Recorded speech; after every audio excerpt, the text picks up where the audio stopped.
کیا فرماتے ہیں علماء دین و مفتیان شرع متین اس مسئلے کے بارے میں کہ کمیٹی جمع کرنے والے سے اگر کمیٹی کی رقم چوری ہو جائے تو کیا حکم ہوگا؟ کیا دیگر ممبران ایڈمن یعنی کمیٹی جمع کرنے والے سے اپنی رقم کا مطالبہ کر سکتے ہیں یا نہیں؟ بسم اللہ الرحمن الرحیم۔ الجواب بعون الملک الوہاب، اللہم ہدایت الحق والصواب۔ نفس مسئلہ جاننے سے پہلے یہ سمجھ لیجئے کہ کمیٹی ایڈمن یعنی کمیٹی جمع کرنے والے کے پاس کمیٹی کی جمع شدہ رقم کی حیثیت یا تو امانت ہوگی یا قرض۔ اگر کمیٹی ممبران کی طرف سے کمیٹی ایڈمن کو صراحتاً یا دلالتاً کمیٹی کی رقم استعمال کرنے کی اجازت ہو تو وہ قرض کہلائے گی، اور اگر یہ صراحت ہو کہ کمیٹی ممبران جو رقم جمع کروا رہے ہیں وہ بعینہ محفوظ رکھی جائے گی، منتظم اپنے استعمال میں نہیں لائے گا تو یہ رقم امانت کہلائے گی، اور اگر کسی بھی چیز کی صراحت نہیں کی گئی جس سے رقم کے امانت یا قرض ہونے کا معلوم ہو تو وہاں کا عرف دیکھا جائے گا کہ یہاں لوگ استعمال کرنے کی اجازت کے ساتھ رقم جمع کرواتے ہیں تو قرض سمجھا جائے گا، جیسا کہ ہمارے ہاں عموماً مارکیٹوں میں چلنے والی کمیٹیوں میں استعمال کی اجازت ہوتی ہے، اور جہاں لوگ بطور امانت دیتے ہوں، جیسا کہ بعض جگہوں پر گھروں میں ڈالی جانے والی بعض کمیٹیوں میں جمع کی ہوئی رقم خرچ نہیں کی جاتی بلکہ بعینہ جمع شدہ رقم ہی آگے ممبر کو منتقل کر دی جاتی ہے، تو وہاں بعینہ رقم کو محفوظ رکھنا ضروری ہوگا۔ تمہیدی گفتگو سمجھنے کے بعد نفس مسئلہ کا جواب یہ ہے کہ اگر منتظم کے پاس کمیٹی کی جمع شدہ رقم کی حیثیت قرض کی تھی یا وہاں کا عرف یہ ہو کہ لوگ استعمال کی اجازت کے ساتھ جمع کرواتے ہوں، تو ایسی صورت میں رقم چوری ہونے کے بعد اس کی ذمہ داری جمع کرنے والے پر ہوگی، کیونکہ مقروض کے پاس سے قرض کی رقم اگر چوری ہو جائے تو اس سے قرض پر کوئی اثر نہیں پڑتا بلکہ قرض خواہ اس سے مطالبہ کا پورا حق رکھتا ہے، اور قرض میں مطالبہ کے وقت مثلی چیز کو ادا کرنا لازم ہوتا ہے، لہذا ممبران کے مطالبے کی صورت میں ایڈمن پر اتنی رقم واپس کرنا لازم ہوگا، اور اگر ایڈمن کے پاس کمیٹی کی رقم بطور امانت تھی یا وہاں کا عرف یہ ہو کہ لوگ بعینہ وہی رقم محفوظ رکھنے کے لیے جمع کرواتے ہوں، جیسا کہ بعض گھروں میں ڈالی جانے والی کمیٹیوں میں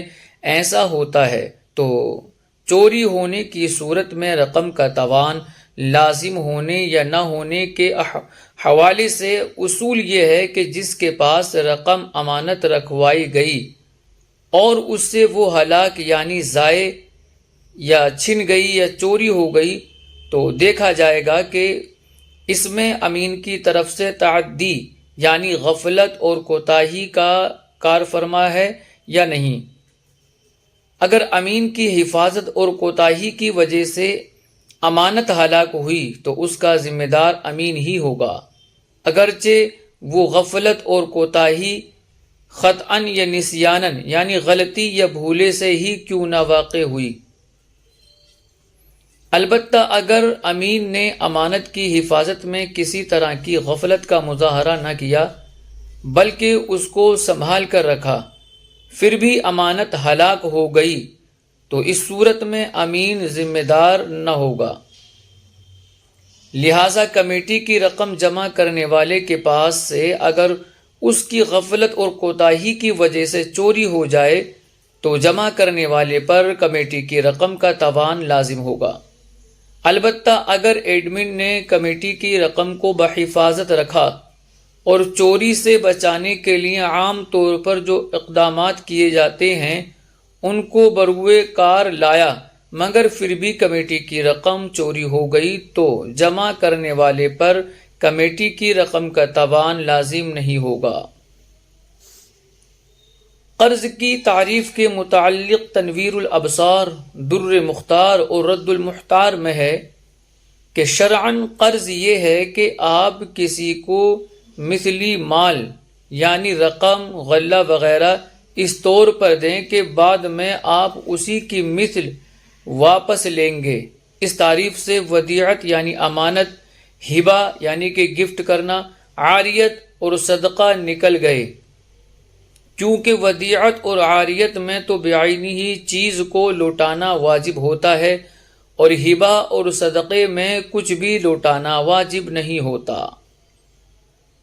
امانت کی حفاظت میں عرف کا اعتبار ہے، یعنی عرف میں جس طرح اس چیز کی حفاظت کی جاتی ہے ویسے حفاظت کرنا ضروری ہے،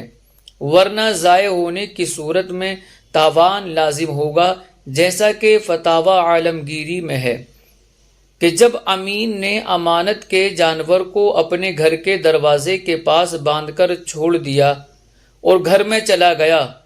اور وہ امانت ضائع ہو گئی تو اگر وہ ایسی جگہ تھی کہ گھر میں رہتے ہوئے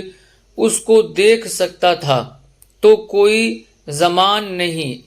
اور اگر وہ ایسی جگہ پر تھا کہ وہ اسے نہیں دیکھ سکتا تھا تو دیکھا جائے گا کہ وہ شہر میں تھا یا گاؤں میں۔ اگر شہر میں تھا تو وہ ضامن ہے، اور اگر بستی میں تھا تو تاوان نہیں، اور اگر اس نے اسے باغ میں باندھا اور وہ بھاگ گیا تو کہا گیا ہے کہ اگر وہ نظروں سے غائب تھا تو وہ ضامن ہے۔ اور ایک قول یہ ہے کہ اس طرح کے مسائل یعنی حفاظت کے معاملے میں عرف کا اعتبار کیا جائے گا، جیسا کہ ظہیریہ میں ہے، اور امانت کا تاوان لازم ہونے کے لیے تعدی یا بے احتیاطی کا قصداً پایا جانا ضروری نہیں۔ خطأً یا نسیاناً تعدی پائی گئی تب بھی تاوان لازم ہے، جیسا کہ اسی عالمگیری میں ہے کہ اگر امین نے گمان کیا کہ اس نے امانت کے درہم کو جیب میں ڈال لیا ہے جبکہ وہ اس وقت جیب میں نہیں گئے تھے تو اس پر ضمان نہیں۔